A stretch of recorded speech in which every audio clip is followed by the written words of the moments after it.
The Gwart Show is sponsored by Ellipsis Labs. Ellipsis Labs is building a world where mainstream finance happens on-chain. Their first product, Phoenix, is a fully on-chain limit order book DEX on Solana doing hundreds of millions of dollars in volume. I know this team personally. It's one of the strongest in the space. If you're interested in working with a team that's here to stay, Ellipsis Labs is hiring engineers passionate about DeFi to join their team. You can find Ellipsis Labs on Twitter at ellipsis_labs or head to ellipsislabs.xyz to learn more and apply. Hey guys, I'm here today with Janus. Janus is somebody who is maybe one of the most well-versed at a high level on the developments in Bitcoin scaling right now. So I think he's a great guest to have on to give us like a wide overview. Janus, welcome. Do you want to introduce yourself? Yeah, of course. Thanks for having me on. Yeah, my name's Janus online. I essentially am a glorified blogger. I'm working on a project right now called Bitcoin Layers, and we are analyzing all of these new implementations of sidechains on Bitcoin right now, what people consider L2s, but are in fact just, I would say, very centralized sidechains. So working on that currently. Background, I used to run communications at the Electric Coin Company, which is the company that created Zcash. And that's where I got like interested in the idea of like rollups on Bitcoin. Potentially, I read the Validity Rollups paper by John Light and was like, okay, this is really cool. We can maybe do like a Zcash shielded style rollup on top of Bitcoin. That's dope. So that's when I started researching it. And as I got more into that, I took a job and was working with Espresso. Some people might be familiar with them. They're building this kind of like sequencing marketplace for rollups that are on Ethereum mainly, I would say. And yeah, so I got relatively well-versed in some of the infrastructure side of these things and started kind of diving into a lot of the tech related to these Bitcoin scaling protocols, and very quickly found out that a lot of the marketing claims were a bit maybe dishonest. So started researching them and kind of looking into the trust assumptions. And yeah, I'm building out a website right now that documents all of those things. Awesome. Yeah. Okay, so I wanted to start with something which I don't hear discussed very often. And this is why I want to get maybe some context from you, or like to the extent that you have like a bit of a historical background. You know, Bitcoin has had various attempts at scaling in the past, right? Like we've seen stacks and rootstock, and there have been other applications. What is it, in your opinion, that has limited these alternative sidechains or scaling solutions? Like, why do you think these have never really captured a lot of product market fit? Yeah, it's really interesting because like I've used rootstock a couple of times, and I thought like the user experience on it wasn't like necessarily terrible. I think the main thing is that a lot of it, I think, is just mind share, and I think a lot of people just kind of very much so like were attracted more towards Ethereum. And building on Ethereum at the L1 level. And then from there, like when they needed to have more like scalable solutions, they developed L2s. And that's where a lot of like the venture capital went into. And I felt like Bitcoin was just kind of left behind in that regard. But I think if you look at the recent interest in Bitcoin scaling solutions, I think a lot of it is down to the fact that a lot of these protocols, like more traditional protocols, rootstock, stacks, liquid, etc., do have very federated bridge programs. So their bridge programs are operated with respect to liquid and rootstock specifically, anywhere from like 11 to 15 entities that are essentially just managing some multi-sig, and they have some specialized hardware, and they do have some stronger like security properties. It's just not like a Gnosis safe with a bunch of MetaMask wallets, right? But like it is just a multi-sig that's securing all of the BTC that is minted on these side chains. With Stacks specifically, they actually don't have currently an enshrine bridge between Stacks and Bitcoin. So the way that you can mint BTC on Stacks is via two very centralized companies. One of them actually just went through a phishing attack and had, I think, one of their DeFi protocols exploited. So there's like a massive risk there. So maybe that's potentially why, right? Like the bridge programs in traditional Bitcoin sidechains are just not as robust as what you can build potentially one natively in Ethereum, and then two, also with these rollups. I do think the security properties for rollups on Ethereum and L2s on Ethereum are a bit stronger than what's currently live on Bitcoin. but I guess the counter argument to that might be is that, well, BitGo is supplying a bunch of, WBTC on Ethereum. And I understand that, and I understand that's custodial nature, but I still think that might also point to just the overall there's more developer mind share in Ethereum, and there's just more, there's been traditionally like more of a builder culture. And that's where a lot of the users were attracted to in like the 2021 bull market. So I think that's kind of why like a lot of these side chains traditionally haven't got as much market share, just because there was more interest in building these things on other platforms. And there was also resistance, right? Like there's a ton of, like in the Bitcoin community, there's always resistance to these like more like decentralized financial applications, traditionally, I think as well. Yeah. So now you've like spun up this website. And by the way, for context, for like maybe some of my crypto native users versus strictly Bitcoiners, would you like, I would call your website something sort of like L2 Beat, but for Bitcoin rollups. Okay. Yeah. I didn't want to like, I don't know if you had like some, reservations about me defining it as that, but that's basically what it is, right? So like that's exactly what it is. Yeah. It's quite good. Like I obviously looked at it and it's like quite nicely laid out. So that's effectively what you're building now. And that's why I think you have like a lot of like you have a good perspective on what's being built right now. So then I want to ask then, what are you seeing differently now that you can point at with some of these roll-ups, some of these new projects, and say like, this is a different direction than say Rootstock or Stacks or Liquid? Yeah. So there's a couple there. I think like the historical context here is really important, right? So like a lot of this idea of building rollups or trustless side chains, I think was really introduced by Eric Wall. I think like, I don't want to like completely misquote what the actual timing of everything was, but I saw like in 2021, 2020, I started seeing more on Twitter that like Eric and a few others adjacent to him were, tweeting about like ZK Sync, for example, and how easy it is to just send like WBTC on ZK Sync to another person. You don't have to like do an L1 transaction to enter like the L2, etc. So these roll up style scaling solutions were very intriguing to a number of people in the Bitcoin community. Through that, then there was a report that was funded by the Human Rights Foundation, and I also believe CMS Holdings and Starkware. They funded a report to someone named John Light, who wrote this like report on how to build essentially validity rollups, ZK rollups on top of Bitcoin.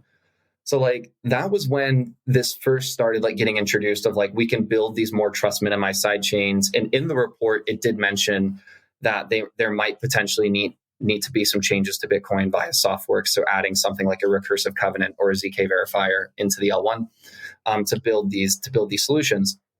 And the report was kind of like presenting the argument to do that.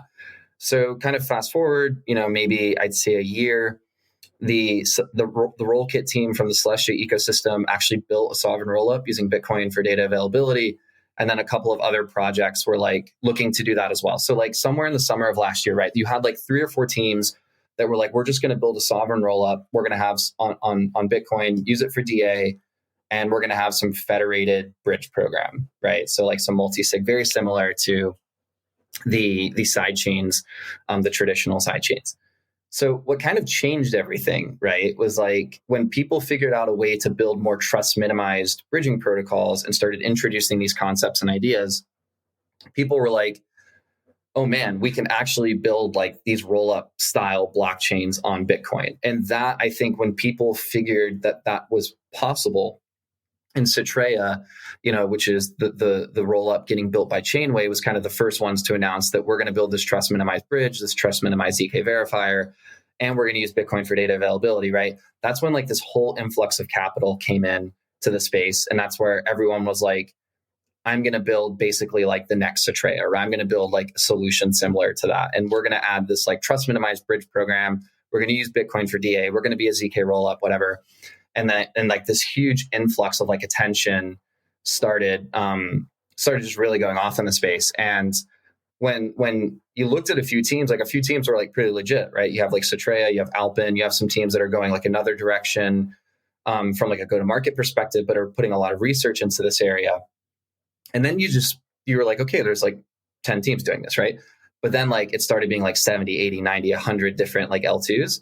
And it was kind of like, oh man, like these things, like there's no way that people are building these things today. There's no way that any of these things are like in production as rollups on top of Bitcoin, because I don't even think anyone's done a sovereign rollup in production on Bitcoin yet. I think everything is still like in the testnet phase. So it was kind of like, looking at all these things and being like, oh my gosh, like what's going on? And that's when I started, like, a lot of people encouraged me to start like diving into these specific designs. And I started looking into like their documentation sites and looking, at like finding like their L1 contract was listed on Ethereum. So basically they're like an Ethereum rollup with some like multi-sig bridge that's like securing the Bitcoin that's deposited onto the chain. And that's kind of like the design that a lot of these teams are following. Happy like to dive into that more, but like the historical context there was like, there was like some research done on this. People figured out how to use Bitcoin for DA. And then this like explosion of just energy started when people were like, oh, we can build trust minimized bridges. So let's just like kind of put the cart before the horse, I guess, and build these side chains with like progressive decentralization roadmaps. So that's kind of like the current state of affairs, that most teams are just launching like L2s on Ethereum or launching L2s on some fork of Ethereum that they built themselves. And they're progressively decentralizing to have like a trust minimized bridge with Bitcoin and becoming something like a rollup or a Validium. Yeah. So like on that note, what would you describe as sort of like the current landscape? You don't have, if you want to name names, you can name names, or if you don't, feel free not to. I don't want you to feel like you have to be nice to some projects and more critical of others. But like, how would you describe just like the general landscape, like what some teams are trying to do and like the different approaches right now? So I would say there's like mainly, there's probably like I would say four different approaches, right? So you have one approach, which is we are going to essentially have like a side chain and we're just going to build some more trust minimized bridge program. So like Stacks is trying to do that with SBTC. Like I think, Rootstock is researching something called BitVMX, and they're just trying to figure out how to build like a more trust minimized bridge program than the current federation that they have in place. Then you have like the roll up teams. They're essentially doing the same thing. Like they're essentially just a side chain, but they're trying to do it to where they have, Bitcoin as a data availability layer, and inheriting some security properties from that. And then building similarly, just like a trust minimized bridge program to the roll up execution environment. And there's some differences in designs and there's debate on which one's better and which one's worse. But like those are like the two main, I would say, kind of focuses for a lot of teams. Then you have this like third camp that's like, we're going to build just straight up side chains. We're going to not call it an L2. We're not going to try to be a roll up. I would say that's something that like Mezzo's trying to do. Like they're just essentially building a Tendermint based sidechain, and they're going to use TBTC as like the native like enshrined bridge for depositing Bitcoin onto the chain. And they're calling it an economic layer. So it's like we're going to build applications that allow users to like deposit BTC into some application and earn some yield on another token. So like that's another design. And then there's this fourth design that teams are trying to do, which is launching initially on Ethereum and then adding more Bitcoin native, I would say either, I don't know whether to call it security or like a stronger connection to Bitcoin, whether it's via like a more trust minimized two-way peg, or it's doing something like adding some component of like merge mining. A lot of teams are trying to do that. So when you look at the current landscape, though, is that all the teams are saying they're in like the roll-up camp. So we're trying to build like a blockchain that uses Bitcoin for DA, that has like a trustless bridge. And then you like look into their docs and they're launching, basically on Ethereum or another fork of Ethereum. And they're using something like maybe like Celestia for DA or their own like data availability committee that they've selected. And a lot of them are launching with like forks of like the OP stack or Polygon CDK. And they're actually launching with Ethereum rollup as a service providers or companies that have spun off and created like their own Bitcoin rollup as a service provider type solution. So I would say when you look at like these lists that have 70 to 80 to 90 different quote unquote L2s, like the majority of them are launching on another block, or are using another parent blockchain. They're using like an alternative data availability solution. They have a centralized sequencer. Most of them don't have, like, for the OP stack chains, they don't have fraud proofs in place. Like the Polygon CDK forks, I think, have a little bit better trust assumptions, but are still completely permissioned and upgradable.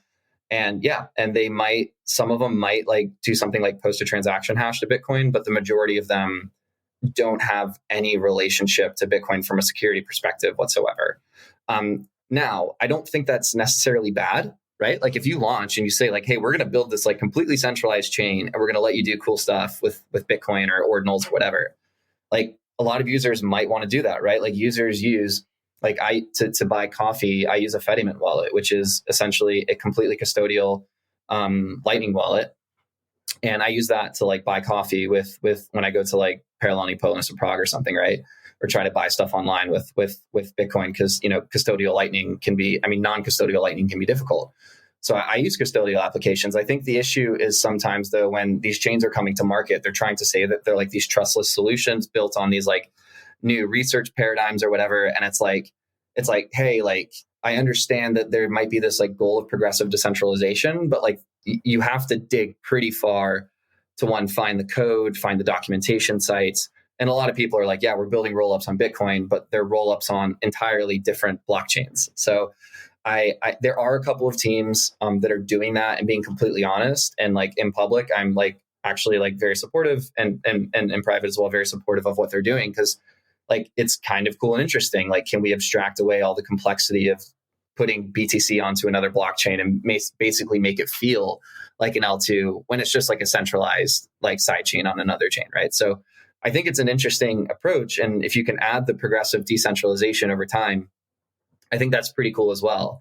But most teams aren't like saying that. And I think when you raise a lot of money and you launch a token like immediately, and you've already had like I don't know what the right word is, but you've already made a ton of money basically on your token launch. Like, what's the incentive then to decentralize this thing? And what's the incentive to actually build a legitimate connection to Bitcoin when you already have like a bunch of TVL, you've already made a bunch of money? I don't really see long-term these things actually turning into anything like actual roll-ups over the long term. Yeah. Okay. Let's compare this to Ethereum right quick. Compare Bitcoin rollups to Ethereum. So like, for example, and you can run with this, but like on Ethereum, we have a smart contract that acts as the bridge. There's most of these rollups, to my knowledge, are still controlled by multi-sigs on Ethereum. So just run with this and like just give some perspective as to like, okay, these are the different trust models, guarantees with what is being attempted on Bitcoin right now versus what the current rollup landscape on Ethereum looks like. Yeah, so I would say like it follows completely. Like all of the rollups, all of these like side chains are upgradable by some like admin controlled multi-sig. So they follow a lot of like the same like security assumptions there. I think the difference though in the design is that the bridge is like maybe there's not much of a difference, right? Like if the bridge is just like the differences in Bitcoin, like you're basically running some federated multi-sig that's like controlling all of the BTC instead of a smart contract. But I guess if the smart contract's upgradable, right? Like if there's no exit window, then you might potentially have like a similar trust assumption. I think though the difference is with Bitcoin specifically is that these chains, like these are all like just multi-sig wallets controlled by like a centralized company versus like a bridge contract that might be upgradable by like an admin key or something. Right. I think, yeah, go ahead. Well, no, I was just going to say one thing, like, there is a way to enshrine the bridges such that they're not upgradable on Ethereum. The thing is, and I think Eric Wall pointed this out, if Ethereum forks, these chains that have maybe burned the admin keys, right? They have to effectively launch a new protocol. Like this is my understanding. So that's, like there is a way to, is that, first of all, is that a correct understanding? Yeah, I would say, and I would say like when you look at something like Aztec, for example, like I don't think they want to like be in that position, right? So a lot of like the research that they're doing is also on like how can we create like a decentralized process to like upgrade the chain if we need to. So I think the difference maybe potentially then with like Ethereum versus Bitcoin is that theoretically, you can create these ways for like very trust minimized, decentralized L2s on Ethereum, where currently in Bitcoin, it's currently like you can do that today. But like in Bitcoin, it's very much so in like a research phase of like, how can we create a trust minimized bridge program? Like, how can we kind of create like a way to use Bitcoin for data availability in a secure manner? Like, how can we scale in these other ways? Like they're looking at Bitcoin DAs like, oh, that's actually really expensive, so we can't really use Bitcoin for DA. So we're already we're relegating ourselves to not building rollups and relegating ourselves to only building things like Validiums or Optimiums. So it's a bit different in the sense that like everything on Bitcoin right now is very much in like a research phase, and there's no way to like construct these trust minimized, I would say, L2s. And people are getting very close to doing it. And I think actually one of the chains is going to be launching on testnet soon with a lot of these things in place. But additionally, like I think the bridge program, for example, is going to be a federation at the start, or just like a custodian. So I think these like long-term visions of like more decentralized, trust minimized designs are still very, very far out. Whereas on like Ethereum, you can theoretically do it today. And like I would say, like Aztec is like probably the furthest along in like researching how to do this, like in like the most decentralized, trust minimized way possible. Yeah, I think Aztec, especially like given they're from what I see from Aztec, they like have pretty ideological, like so I would say cypherpunk mentality. And so like given what they are trying to do, I also would not want to be liable for a multi-sig or upgrade keys with what they're trying to build. So, but that's kind of encouraging in a sense, right? Like, they realize like this could be like quite powerful for privacy, and so like you don't really want to be over there like having admin keys. Okay, so I wanted to ask you quickly, this is a bit of a non sequitur, but like one of the big problems, this is maybe one of the biggest problems, and also I think sometimes this is like not described so well. A lot of times people talk about Lightning and this problem of like inbound liquidity. Basically, with Bitcoin L2s, you can't really trustlessly receive Bitcoin on an L2. Like, is that basically true? Yes, because like even with Lightning, you do have to like open a channel with a counterparty. So you have to initiate like an L1 transaction in order to be able to receive funds on the L2. So I think that's why like when I started I have like another open source like website called bitcoinrollups.io. The reason I was like looking into that was like trying to figure out, additionally a way around that problem, and potentially rollups being the solution, right? Like, because I can spin up an Arbitrum wallet today and you can send me like some funds on Arbitrum without like having to do like this L1 transaction, right? So currently, right, there's no way to trustlessly or trust minimize like receive funds on an L2 today. Then moving off of that, are rollups the only solution to this in your mind, or are there other L2s scaling solutions where we can get cheap, ideally private payments or transactions where we don't have to force a user to create an L1 transaction first? So I think the problem is, right, like everything comes with like its limitations, right? So like a lot of even the rollups, right, they might have the trust assumptions with the bridge program would be it's one event, right? So you have to trust one of the online parties to keep the bridge program secure. But even in a lot of the initial designs, those programs are going to be federated. So they're still going to be like one of 21 or one of 30 or whatever, like known parties, versus, it being like an open operator set controlling this multi-sig, or open operator set controlling the bridge. So I would say like even in like, I would say like the next 2 years, right? Like a lot of these solutions are still going to have a relatively high amount of trust assumptions. I think most users, and in most cases, might be just fine taking that on and using these things. In my opinion, though, like I don't see how that's any different really than a lot of like the custodial solutions that have been getting built over like the last couple of years. Like I mentioned, I use this thing called Fediment, and essentially what Fediment is just like a way to create like federated applications. So it's like me and my friends are gonna spin up a multi-sig, and we're gonna control all of the Bitcoin that we're using in this federation amongst like our local community, right? So we're all like transacting in this federation, we're all transacting with each other. And like 3 or 4 or 5 like local community leaders are like the ones that are like controlling the multi-sig with everybody's funds, right? I think the original design was like, oh, not everybody's going to want to have to deal with the pains of self-custody. So we're going to build like this community custody model, right? And the interesting thing about that is they've been honest about that for like the last like 3 to 4 to 5 years. And I think the problem is that maybe not 3, 4 to 5, maybe 3 years. I don't think it's been around that long. Yeah, 3 years. The problem is that people took that and were like, oh, we're going to build these massive federations and we're going to have these like massive like payment pools to have better privacy, right? And stuff like that. Because the applications that you can build in these things are a bit more expressive than what you can do on like the Bitcoin L1. So you can do things like private payments. You can build essentially like smart contract modules. Like you can build, I think I talked to them a couple of weeks ago. I think you can build like an EVM like execution environment in a Fediman module. But ultimately what's happening there is that the Bitcoin is being custodied by this like multi-sig.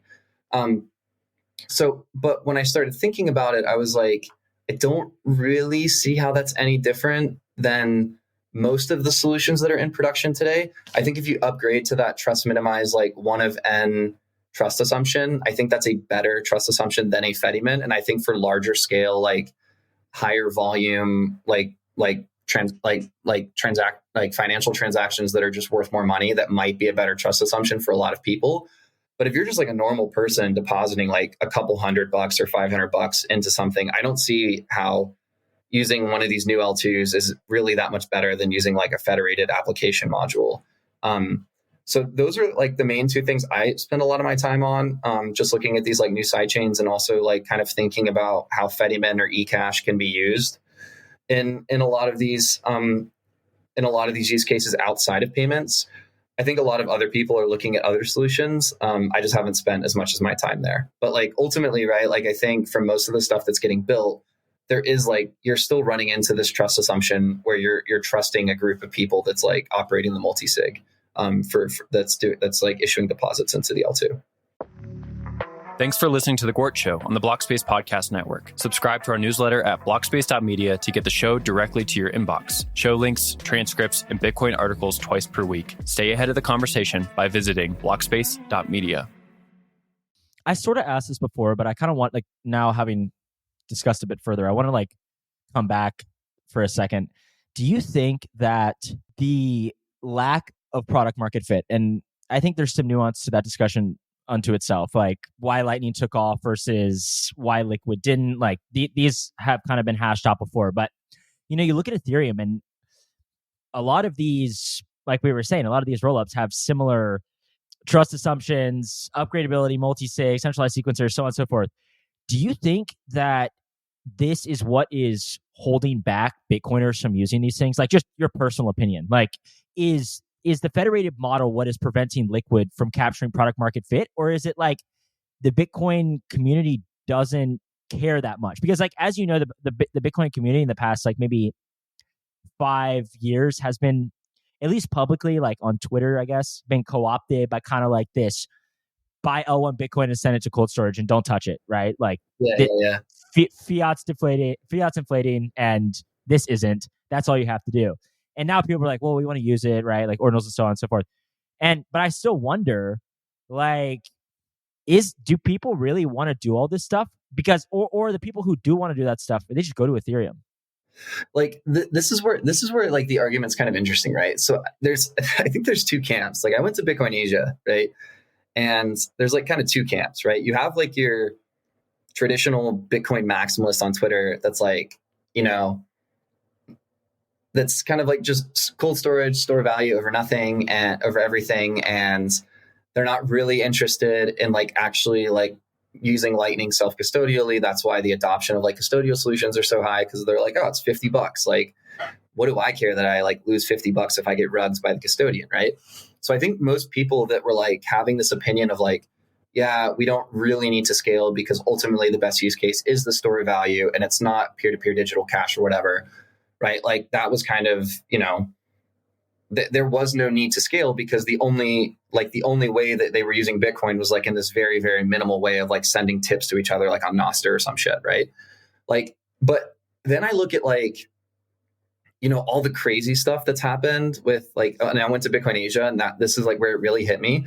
Like a lot of people don't care that these are like multi-sigs, and they don't care that there's a lot of trust assumptions behind these like centralized chains, because it gives them the opportunity to like deposit like their Bitcoin into some like other side chain, one in hopes of like a token airdrop, right? So they're all going to deposit into like this bridge or whatever, or this multi-sig, and they get minted some like, or they get airdropped some token, and they make a bunch of money doing that. So that's cool, right? And then for like, because most of the people, like if you look at the actual transaction volume on these chains, like most people actually aren't using them. So I think that's the main use case, that people are just depositing funds into some multi-sig to like get some extra tokens and make some more money. And they're willing to take on that initial risk of like the bridge rugging them. So I think that's kind of like interesting to see that a lot of people are willing to take on that additional like trust, like they're willing to trust someone else if there's a lot of money to be made. But then additionally, right, like once these things do get built out more and are doing more volume and have like better UX and better like applications on them, like I think the interesting one is to kind of watch right now is like Bob. It's built on Bitcoin. It's Bob for short. They're essentially an Ethereum rollup built on the OP stack, and they're building a ton of applications specifically for like Bitcoin.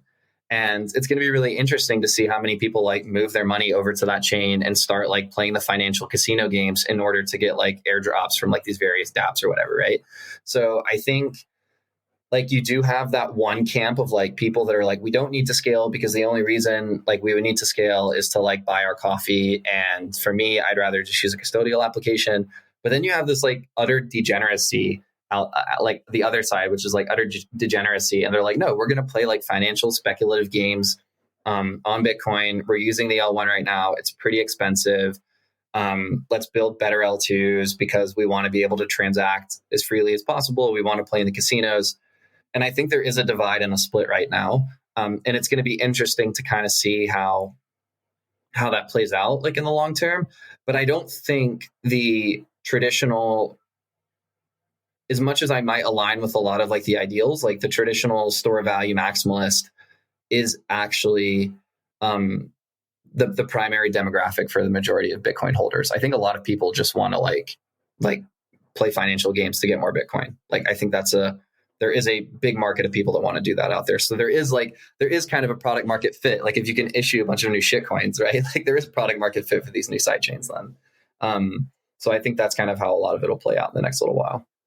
That camp like was most vocal, and yeah, a lot of people have talked about this, but the reality is like they're probably a very, very small faction of the aggregate holders or users of Bitcoin. So, well, then on that note, what do you think are applications on these L2s? Like, let's just kind of put aside for a second, like how these L2s are built out. Like, what are applications that you see, maybe not in production yet, but that you'd really like to see for Bitcoin? Yeah, I'm really boring. So like I used to work on Zcash, and I think that like if you've never done a Zcash transaction, like a shielded transaction with someone, like I would highly recommend doing it because it's really cool to just like send someone like $5 and then look at like the block explorer after you do it and have like all of the transaction information that you would see like on on something like Ethereum or Bitcoin, just be like completely open for everyone to see. And then like just that simple image of Zcash just being like completely encrypted, completely private, I think is, or likewise Monero, right? I think is like a really cool experience. So for me, like the only kind of thing I really care about long-term is having the ability to do those types of transactions. I'd actually be willing to like take on like more like that's like Fedimints are like that, right? Fedimints have like pretty strong privacy. eCash has like pretty strong privacy, although you are trusting like a multi-sig or a custodian with your funds. Like I feel like in like the L2 sense, right? Like I feel like having some type of like Zcash style L2 or using like or building like Railgun, which is a privacy app on Ethereum that's like live on a few different chains and it's live on Arbitrum. Like building that on one of these new like EVM compatible L2s, I think would be really cool. I think most people though are definitely looking at like just standard, DeFi applications and standard like token swap protocols and very, very just like the more like traditional stuff that you see like in Ethereum. I think that's like the main driver. And I think that's why everyone, which I think is interesting. It's like, I don't really know like a lot of the technicalities behind it, but like, it seems that there's this new movement in Ethereum that everyone's like, we don't need to build on the EVM like we can create new execution environments that have different trade-offs. And it's like, well, if Ethereum at the L2 level is moving away from building like specifically with the EVM, then why would we just take the EVM and port it to all these Bitcoin L2s? I think people are just doing that because it's easier to get to market. But it's like there are a lot of cool like execution environments and VMs out there, and it's like, why don't we try to like build? Like I know one team is trying to build like the SVM, like the Solana virtual machine, but like a lot of these teams are just like forking the EVM and bringing it over, and it's like that's cool, but like there's apparently seems to be a lot of issues with that, and a lot of teams are looking to do different stuff. But I think you're just going to see very much like you're going to see a lot of copies of like what you see like on Arbitrum and other stuff on Ethereum, which consequently like makes it really hard to like go to market and beat how are we convinced that just because it's built on Bitcoin that these L2s, like how are we convinced that the new EVM L2 on Bitcoin or roll up on Bitcoin is going to gain adoption and market share from Arbitrum or Optimism, right? Like, because we're not competing with like, this is the problem with like, I think the Bitcoin L2 go to market. It's like, I don't think we're competing with each other. Like we're competing with all the stuff that's going on in Ethereum and Solana. So like if we just copy basically just copy what they're doing over there and bring it over to Bitcoin, I really struggle figuring out how that's going to gain a lot of adoption long term. I think you have to like build some things a little bit different, and I don't know if porting over and using BTC as like the native asset is like the thing that's going to drive a bunch of users over to these things. I could be wrong. Like I could be very wrong. Maybe people value Bitcoin more. I've heard VCs say that like if you can do this on Bitcoin, we don't even need Ethereum. But like I think when push comes to shove, it's a lot to ask like all these users who are using these different chains just to come over to Bitcoin just because it's Bitcoin. Maybe the new financial games and financial opportunities for like airdrops and stuff is enticing for enough people. But that stuff is doing quite well on Ethereum and Solana. So I'm not sure how that alone is going to bring people over. I might be wrong, but when you look at the activity specifically on a lot of these new chains, like not many people are actually using them. And like the user experience is pretty poor. Fees are pretty high relative to like stuff on Ethereum. So maybe long-term that shifts and that changes, but I'm struggling to see how that works out right now. From what I can tell, a lot of the VCs, like the overarching theme is that this is a massive untapped market, right? Like, oh, we haven't done excessive amount of shitcoining on Bitcoin yet. So like that alone is the rationale. Now I'm speaking for too many people, but I think that is largely what I've observed is like, well, we haven't done this on Bitcoin yet, so surely we can do this on Bitcoin. And he did like screw all the trust assumptions, screw all that stuff. Like all we need is airdrops, right? Like that'll get users over. But like I don't know why then like that might just be then why we just build like why not just okay. So someone tweeted this and it's been on my mind for like months. And it's like if I was building a Bitcoin L2, I wouldn't build a Bitcoin rollup. I would build like some centralized rollup on another chain, and I would just abstract everything away and just make it like a Bitcoin application chain. So basically what Bob and all these other L2s are actually doing, right? So like, let's say you just are able to maintain like really low fees and you're able to have like a really good user experience, and it plugs into all of these plugs into MetaMask and all these other Bitcoin wallets that people are using. And you don't even need to inherit security from Bitcoin, right? Because ultimately what people want to do is just play the casino. And I kind of like, as much as I care about, privacy and censorship resistance, when I just think about it from like a go-to-market perspective, I sometimes struggle to see why building like a Bitcoin native rollup is going to attract like a lot of like users from other chains. Now, if you build it with like the use cases that like maybe like Bitcoin maxis have in mind, so like building like Bitcoin backed stable coins or private payments, and that's like you're not trying to like build for the casino, maybe then then you're just competing with like Lightning or something, and you're trying to get more Bitcoiners transacting on chain, like more traditional Bitcoiners.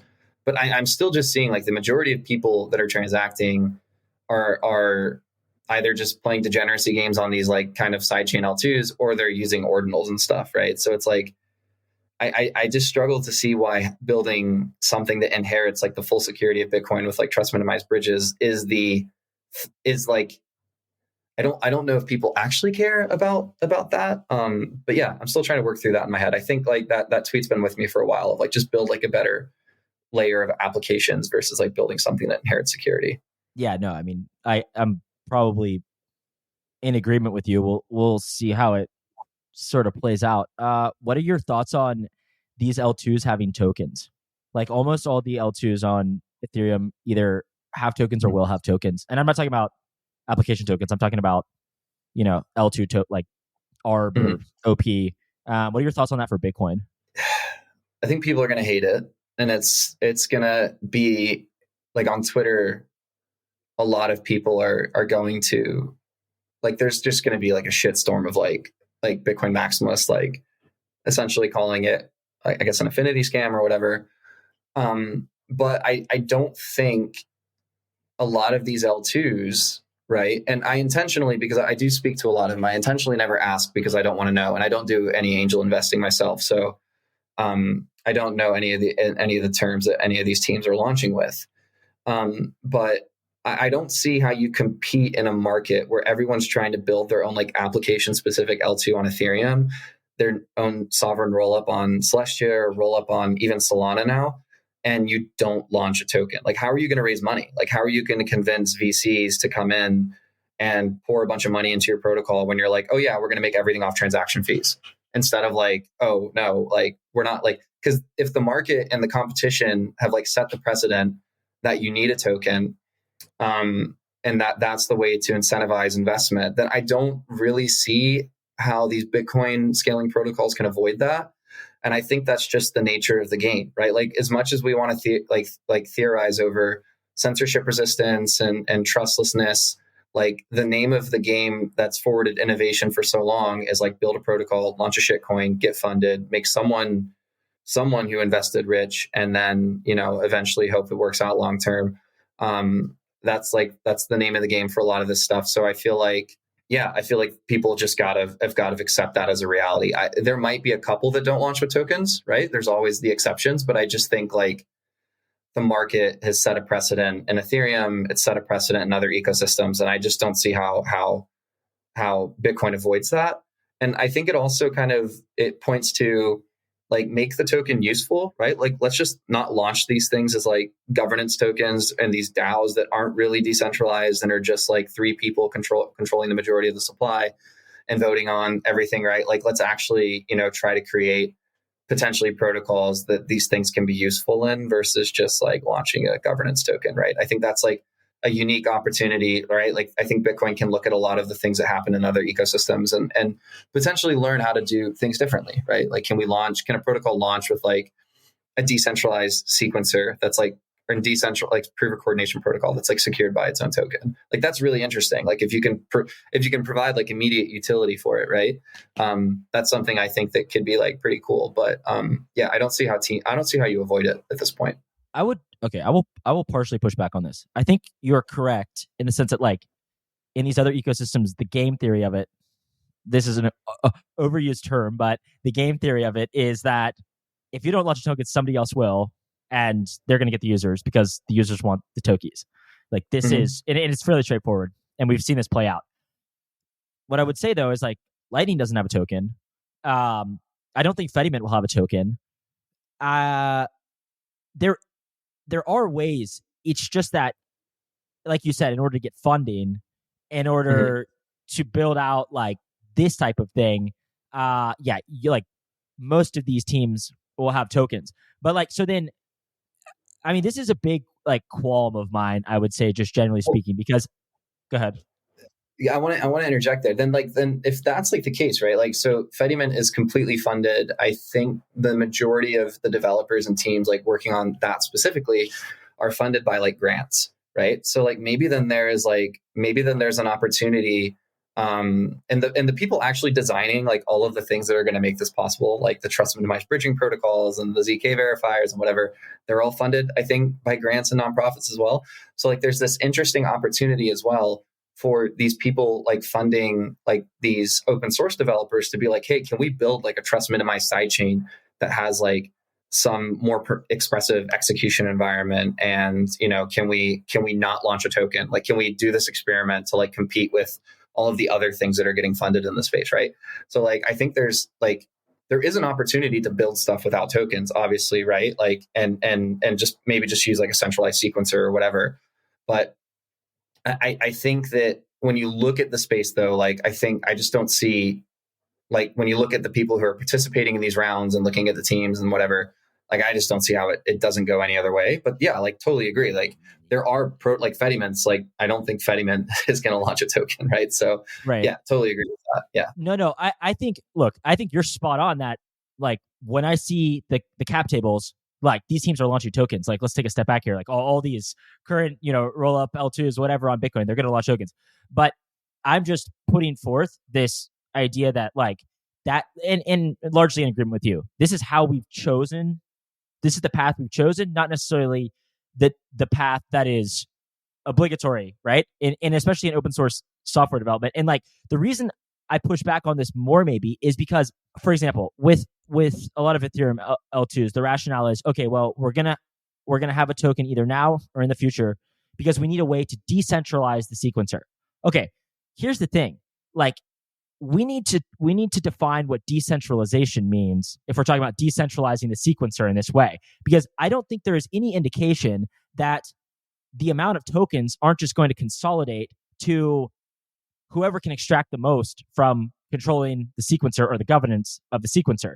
So it's not like you have this like wide, diverse set of nodes around the world that don't have like some incentive to extract a tremendous amount. Like, I don't see why, if, for example, I'm not like picking on anybody here, but like, let's say if Arbitrum, I think they already, I forget, they have a foundation, a DAO, blah, blah, blah. But like, I don't see why, if Arbitrum doesn't become extremely successful in the future and generates a tremendous amount of money from their sequencer fees, that BlackRock wouldn't just buy 30% of the outstanding supply and now reaps the rewards. That's not like decentralization. That's just like that's a different terminology altogether. So like, I guess what I mainly push back on is like, look, there's a difference between saying like you can get these tokens out into the hands of people, which tokens do functionally, versus decentralizing them, i.e., there's not a one or a small number of actors that could affect,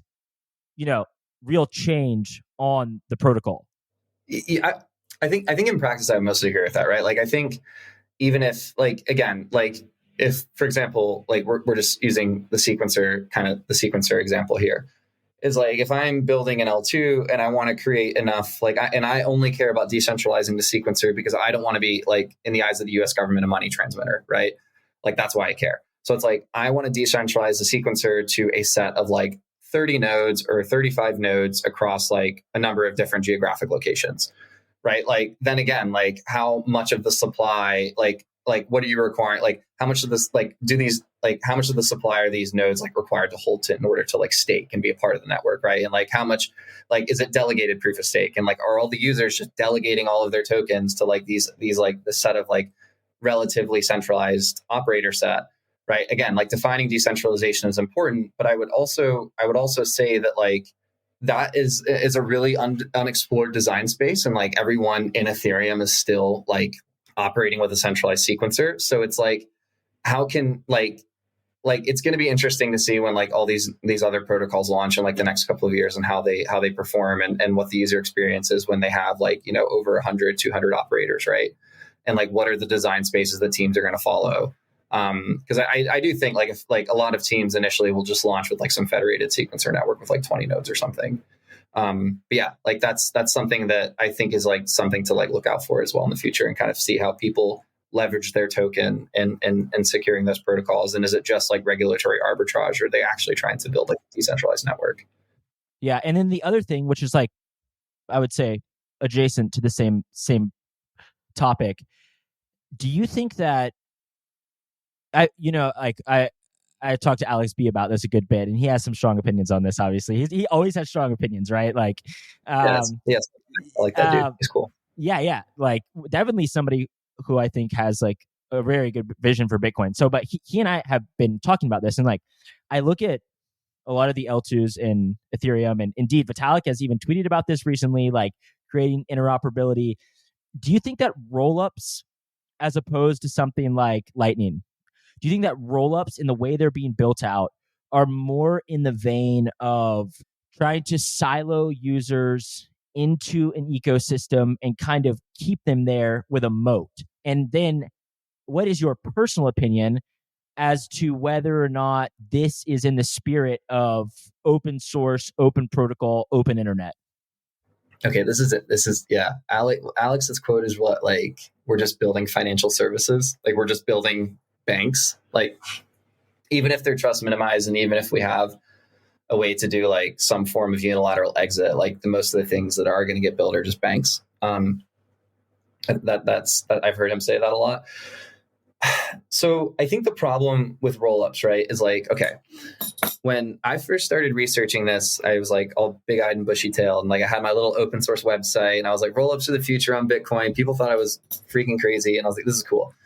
And I was like, I've always heard that quote. I think C-Node says it a lot from Celestia, and I've heard like people in Solana say this, like, let's just build one big rollup. Like, why do we need like 100 of these things? Let's just build one big rollup, make it, super performant, and be done.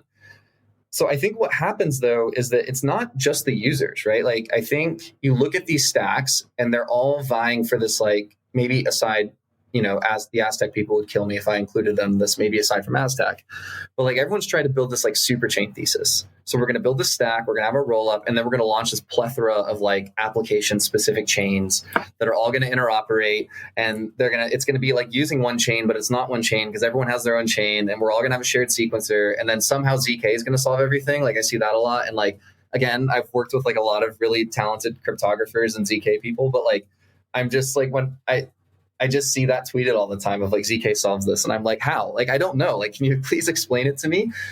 So I get like this idea of like the rollups on Bitcoin are just following that same. And this is where I get a little bit frustrated, maybe. And I push back on some of the teams when I talk to them. It's like, we don't need to launch 20 different rollups with 20 different, shared sequencer protocols and like compete for new application chain ecosystems that are going to like try to like drive all the users towards them in some way or some form of fashion. So it's like, I kind of look at that and I'm like, that seems to be a bit of a mess in Ethereum. There seems to be a lot of, development that has to take place in order to solve that. And I just wonder, like, at what point do we not try to follow the same path there? Because I kind of see it going in the same direction of like, we're going to launch our L2 and then we're going to have like a plethora of like DA partners, and you can launch your own app chain and you can use any DA solution. And I'm just like, it exactly turns into what Ethereum's done. And I don't know, like, I don't know what the future of Ethereum is. I don't know if it's going to sort itself out and it's going to, be solved in the end. But it does look like a lot of complexity, and I feel like the incentives always push towards just building, again, centralized solutions. So why not just launch a couple of these things and just allow like a plethora of like centralized application chains or centralized apps or whatever on top of these things? I don't know why that can't be done. Why we just can't launch like one or two roll up stacks instead of like 50. I hope that makes sense. Like that's like me unloading, like spending some time in Ethereum of like unloading, like, I don't see how it works out long term. How everyone gets their own chain, everyone, and this thing is just as interoperable and just as composable as what the Ethereum L1 used to be, or what it is, if you're willing to like pay the fees to use it. Yeah, well, like, honestly, if you actually look at this, like, what's happening is like the L2s are becoming the L1s, and then the L2s, which are now the L1s, all want new L2s. So like everybody will be an L3 effectively. Like every application. Where do we stop? Yeah, it's like, where do we stop? And like that's the problem, I think. Like with like, and it's an experiment. Maybe it does work, right? Maybe you can build like some bridging, some like faster bridging protocols with like using ZK, and like you have shared sequencers that that are able to do like atomic transactions, and maybe you do get this like interoperability problem solved, right? But like I think when you look at that and you see all of the engineering that's having to be done to solve these issues by having a plethora of chains, why not look at that from a Bitcoin perspective and look at it as like, oh, that's a competitive advantage for us because we can design our ecosystem in a different way and design it in a way that's not like trying to build a blockchain for everything. Like, I don't think we need a blockchain for everything. But I see the way that the incentives are being played out right now is that all the teams are going to try to design like very similar ecosystems.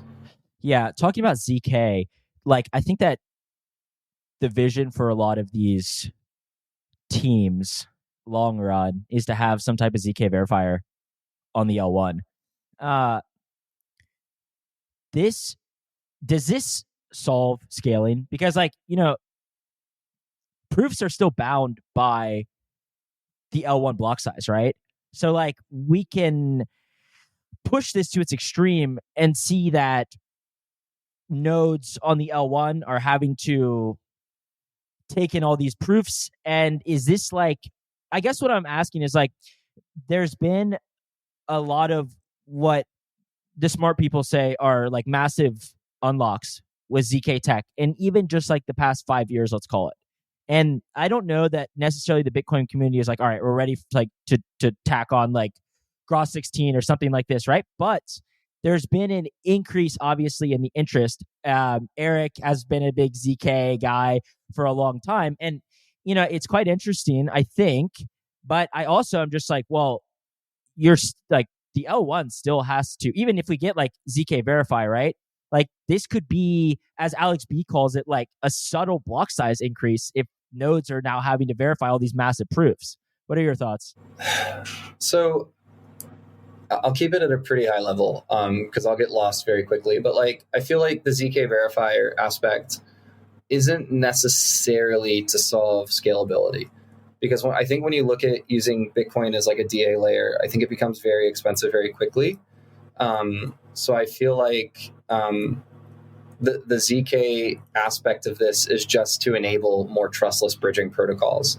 So I feel like even like I was talking with someone about this like last week, and I even feel like with these like recursive governance proposals, like these bridge programs that are being presented, I still think there is like there is still some trust mechanism behind it that potentially a ZK verifier could solve. Like people have told me that. I haven't looked into it too deeply. So there is still this like, and when I watch the roll-up teams give presentations at various conferences, they all acknowledge that having something like OP Groth 16 verify would like make this much easier. So I feel like the ZK side of it is just to create just a more trust minimizer, trustless bridge program.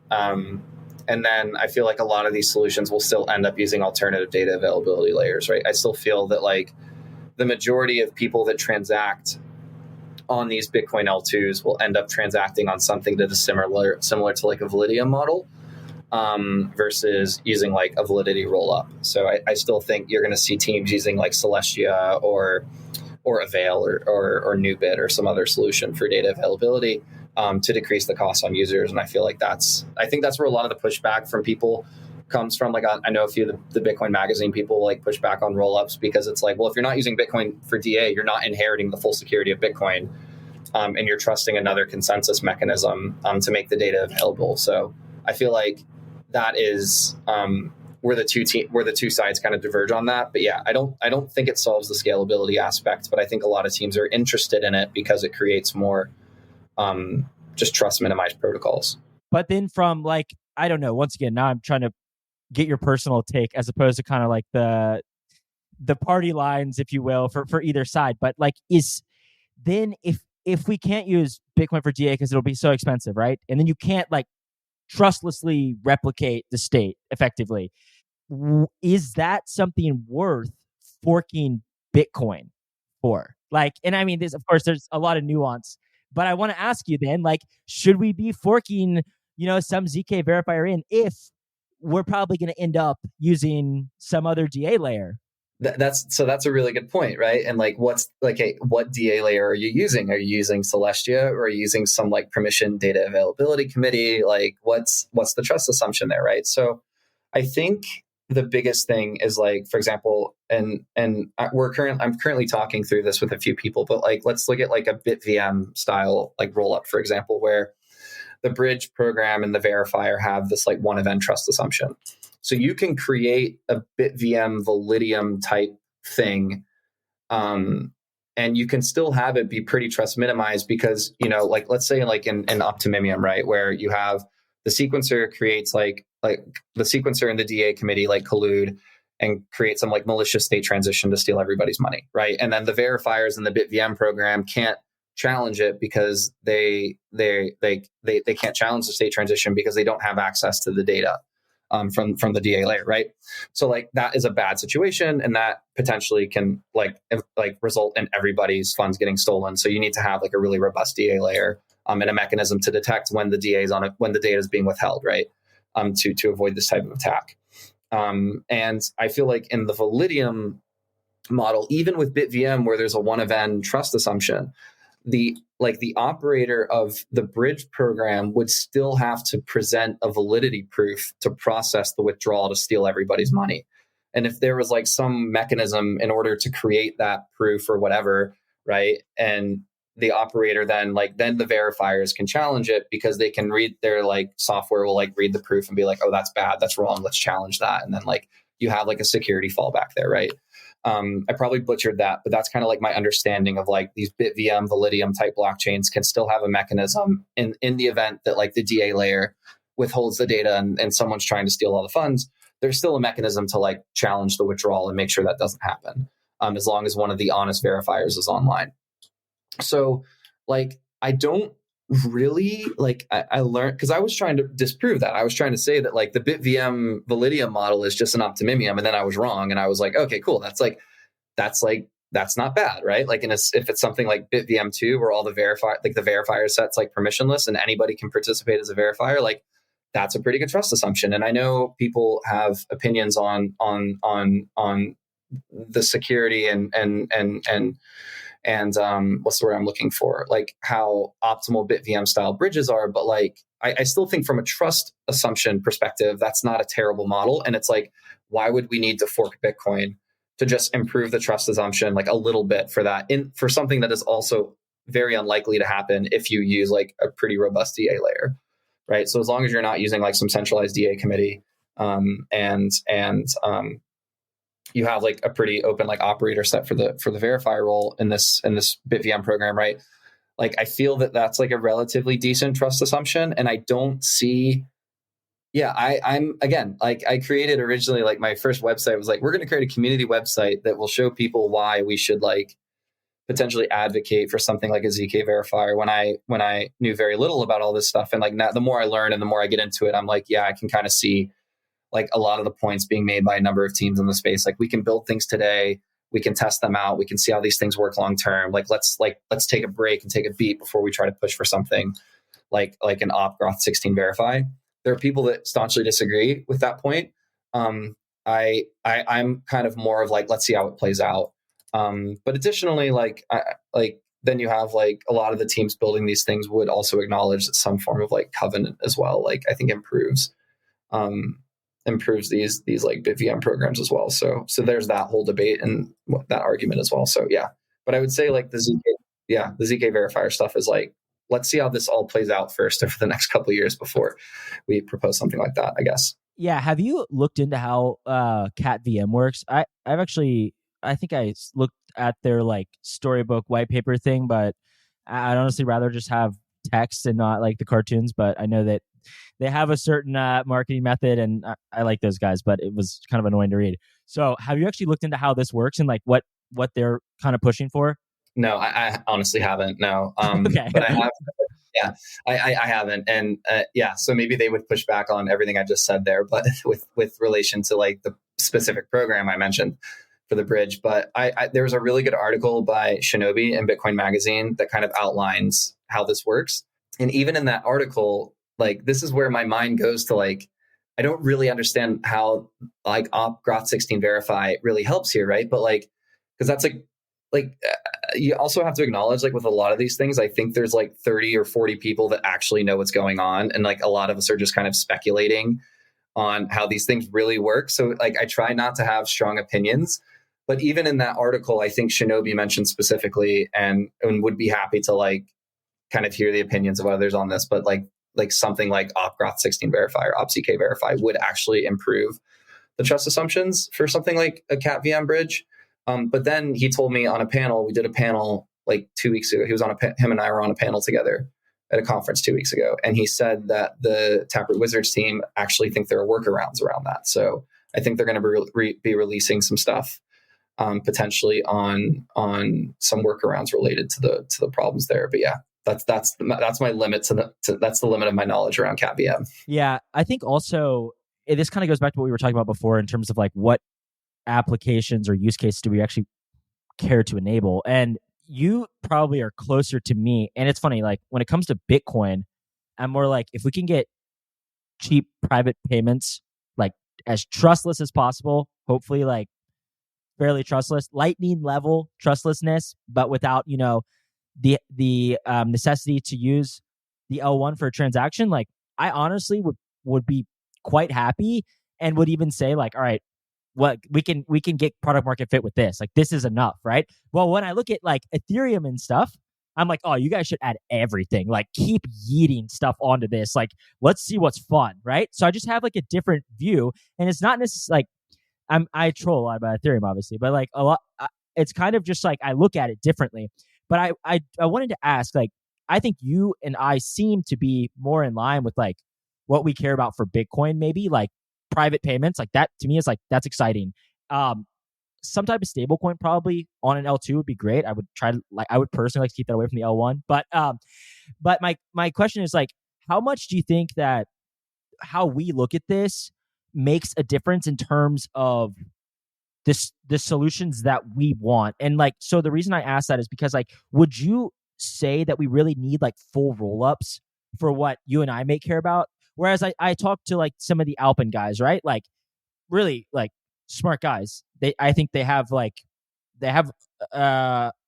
seem to know what they're talking about, and they want like lending and a DEX and the perp DEX. And I'm like, yeah, I mean, okay, but maybe you need a roll up for this, right? You need like this statefulness, but are there solutions that may not require a full roll up that can just give us like these, payments or like these simple use cases? I mean, yeah, like there's like, I feel like there are like proposals right out there right now to like potentially make things like Lightning better. I know like people are very interested in ARC, and that's another solution people have mentioned. But so I think though, like there was an interesting comment at P Today a couple of weeks ago where someone was like, we don't need a blockchain for everything. So like, if we don't need to build a blockchain for it, let's look at these other solutions. And that's kind of where my mind, like, I keep shilling them. But it goes back to things like Fedimints, where you can build like pretty robust multi-sigs, and maybe you build it in like an institutionalized way where you have like a distributed set of multi-sigs with like known parties, similar to how any of these like trust minimized bridge programs would work, right? Like they're going to be well-known entities that are operating the nodes because they have like reputational stake at risk. You build something like that, and like, I think you can build like expressive smart contract modules and these different types of like decentralized financial applications in that type of setting. So something like I'm founding a company right now, and we just recently closed an investment round, and something we're actually looking to fund is a Rust developer to build out like an EVM, like a very lightweight EVM style execution environment in Fedimint. And we want to like see like and kind of write a report on it and like equate the trust assumptions of what, like how large can you scale this multi-sig? How can you ensure the multi-sig is not going to rug you? Like what are the various security mechanisms behind that? And then we look at something as like a roll up or something like that and be like, these are like the differences, and this is why one might be better for the other, or one might be better for one thing than the other. So that's kind of how I think about it right now. But I just think that like, I'm still very early in like my understanding of like how we could do these things without, like universal state machines and like without blockchains. So, I think that there are potentially ways to build these things. I think for stuff like payments, right? Like there are ways to potentially improve Lightning. And I think, there like obviously there's proposals out there that are built purpose built for that.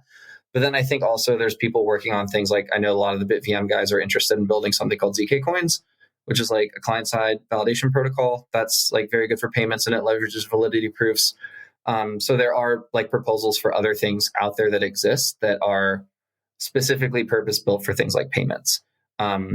So yeah, I wonder like, what's the construction like if you try to build like a Zcash style roll up, right? You likely have to do what Aztec is doing, and you have to build like decentralized sequencers and decentralized proof of coordination protocols and have like a decentralized like governance process in order if you need to upgrade the chain. And like, this is like a very tough thing to build, and it takes a really long time. So like, is that for that specific use case, like the best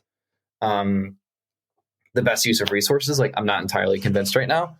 So yeah, looking at a few of those other solutions as well is something like I'm spending a lot more time on right now as I like dive more into this stuff. Yeah. Okay. I wanted to ask you one last thing.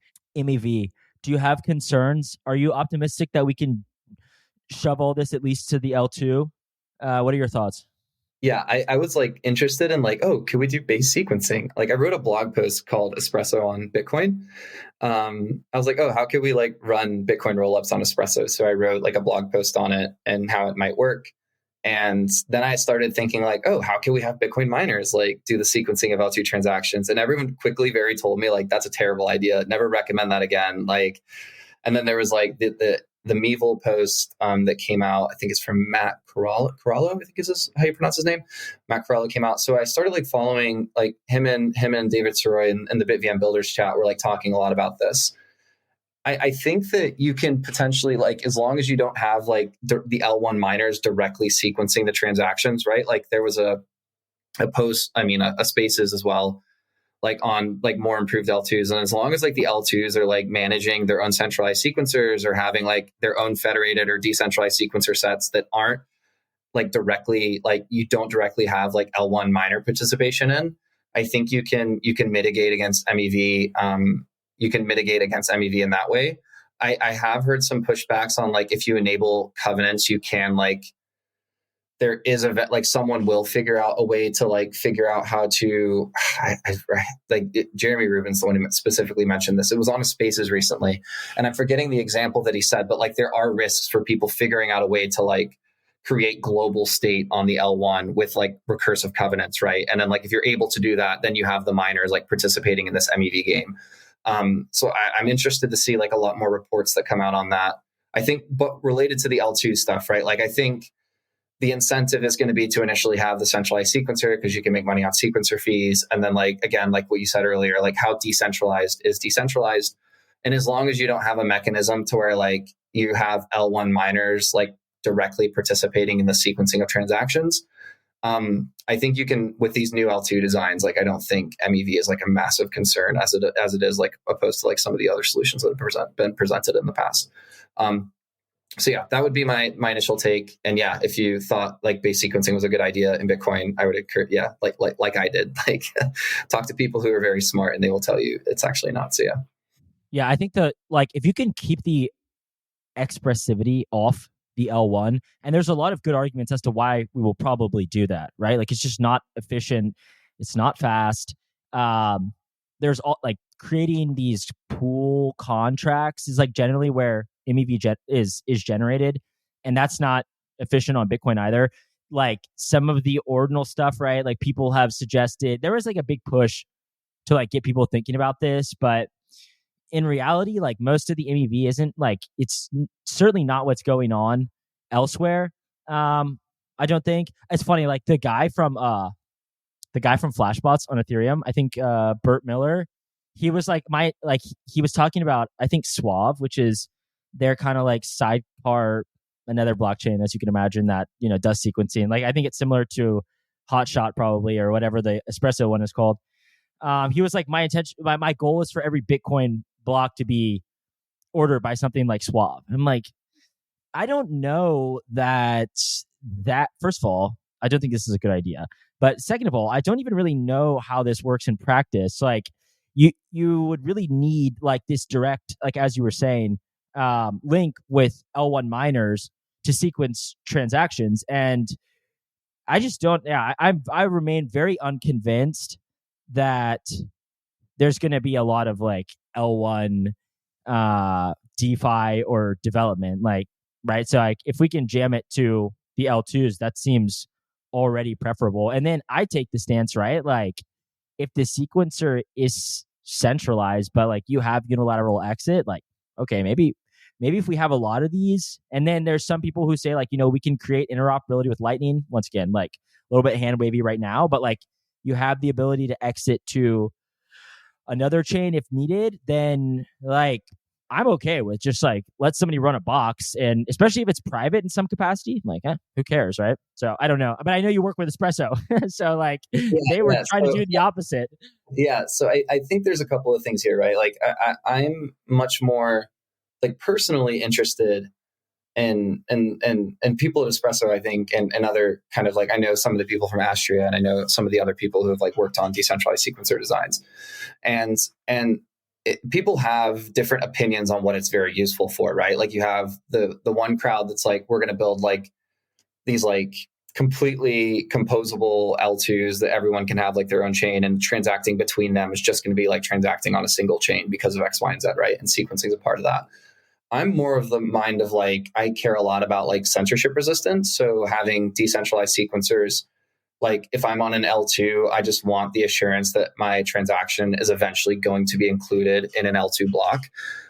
That's kind of how I have always looked at decentralized sequencing.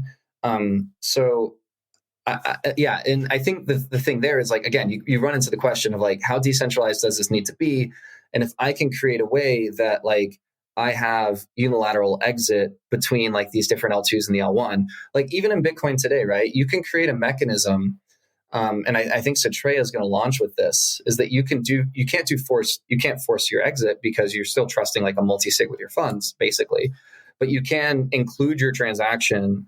You can do a forced inclusion transaction, and then instead of relying on the centralized sequencer, you can rely on like the operators of the multi-sig to like allow you to like to permit the withdrawal, right? So there is a way to, even though you're trusting like another kind of pseudo centralized operator set, there is a way to exit if you're being censored by the sequencer, as long as the bridge operators are honest. So it's like if you can create more robust bridge programs, then that's like, right? That's like a really good thing. And like you can still have somewhat of like a pseudo unilateral exit. And then people are also mentioning, like you said, ways to do this between L2s. I think that's a lot of the pushback that people have on rollups in Bitcoin. It's like a lot of the pushback that I hear is that people feel that the cost to unilaterally exit from these protocols is going to be so high one day that like this emphasis on that as the classification for an L2.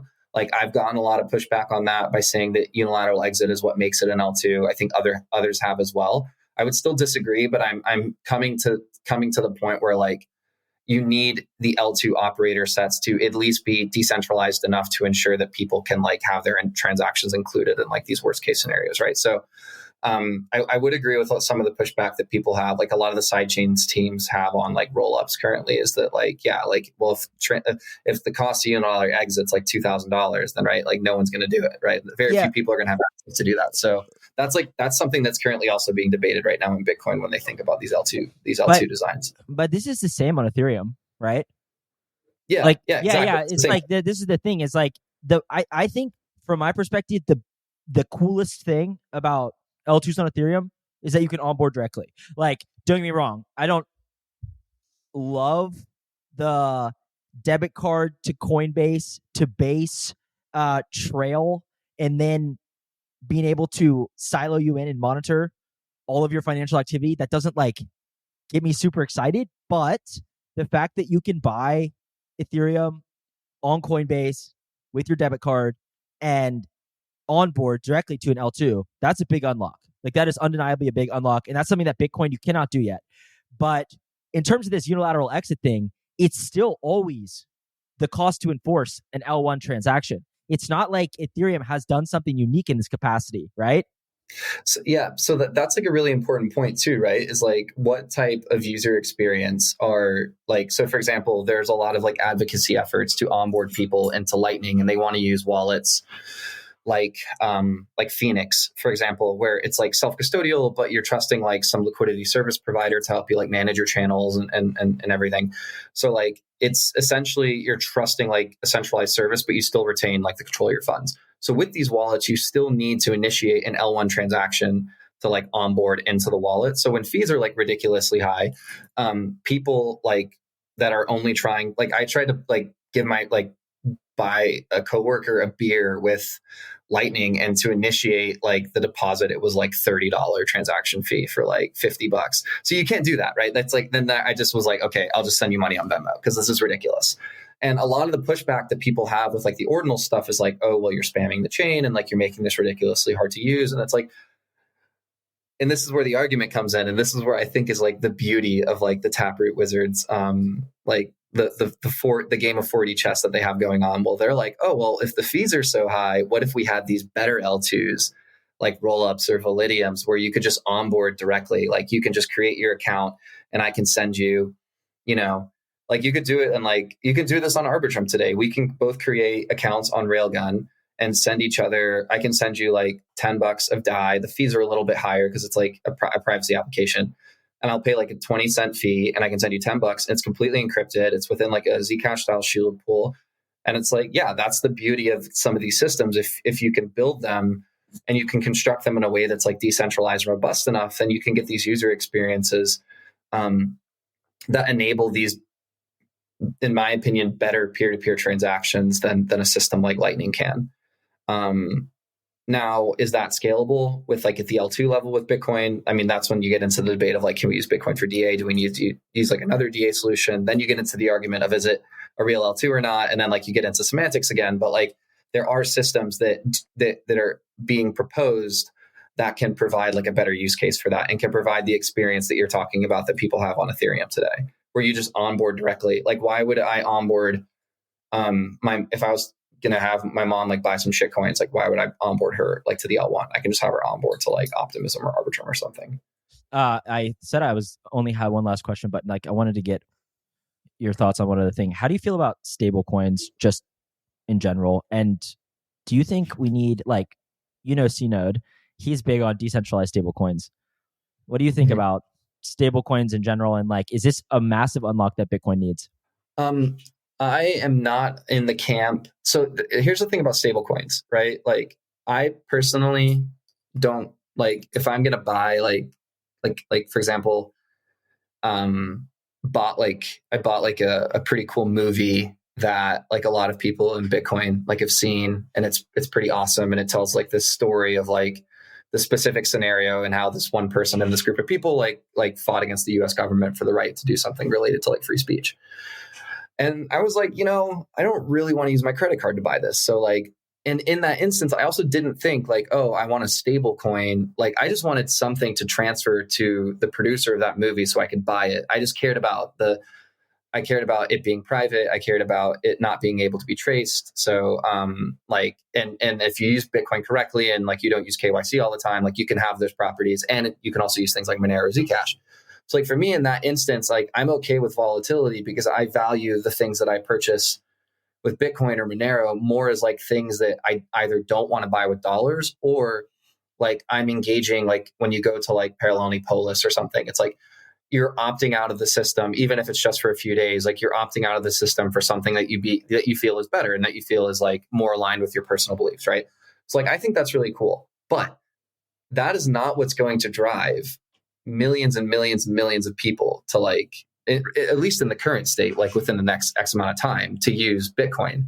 So when you look at stable coins, and even when you look at like, this is where it gets really interesting, even when you look at things like illicit finance and what a lot of people would deem to be criminal activity, a lot of the volume is shifting. If you read like reports from like Chainalysis or Elliptic or whatever, a lot of the volume in those markets is also, if it's not via like Monero or Bitcoin, it's shifting to stable coins, because a lot of people just prefer having access to the dollar. So like I played soccer in college, and a lot of my friends are from like Argentina, and like going down to Argentina, like you see an immediate need, like people want dollars, and a way to get dollars in Argentina in places like that is via stablecoins.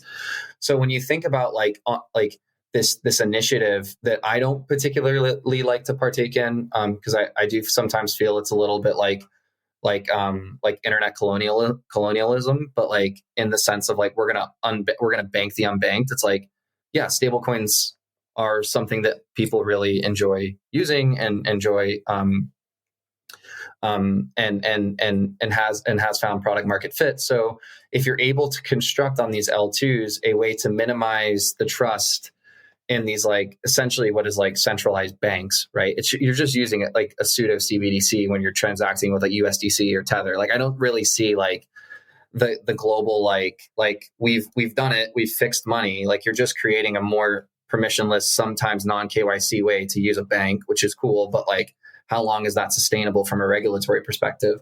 So like, if you create a better way to issue stable coins, like, yeah, I guess I see the fit. I see the product market fit for that.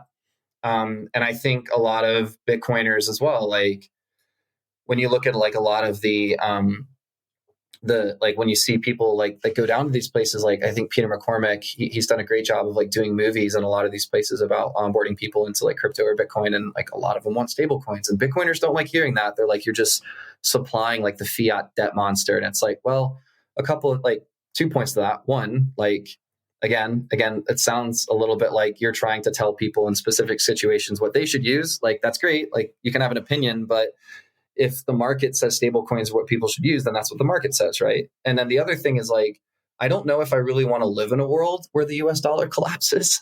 Like, I don't know if like the all of the governments and all of the banks like completely go under, and we live in this like free for all, like anarcho-capitalist world where we're all transacting with Bitcoin, but like all like order in society ceases to exist. It's like, I guess like you can kind of prepare for that. But in the same vein, like, I don't know if building and designing a world for that is something that I necessarily want to live in as well. So I definitely like see the value in people like building these types of solutions, even though they're not something that I personally opt for. And the reason I don't personally opt for is because I live in places that have access to like pretty stable fiat currencies. So like, I never really need to use stable coins, but people do. So yeah, build them. I think an immediate collapse of the US dollar would be catastrophic, but I also don't think it's going to happen. Like, people say you don't want to live in that world, and I say I don't want to live in that world if it goes down like to zero, if it like pulls a Terra Luna. That would be like, yeah, that something very, very bad has happened. But I do think over time we gradually shift to a harder money. But these type of things take a while. That's much more like inspiring to me, right?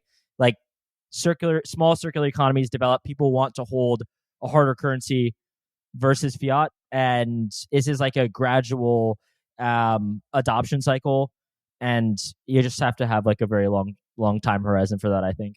Yeah, exactly. Like, and that's like 100% agree. And I have like friends who aren't necessarily what you would call quote unquote like Bitcoiners, but they have completely like, they're doing that, right? They think the Fed is a scam, and they think the US dollar is a scam. So they're opting out and they're transacting with, cryptocurrencies.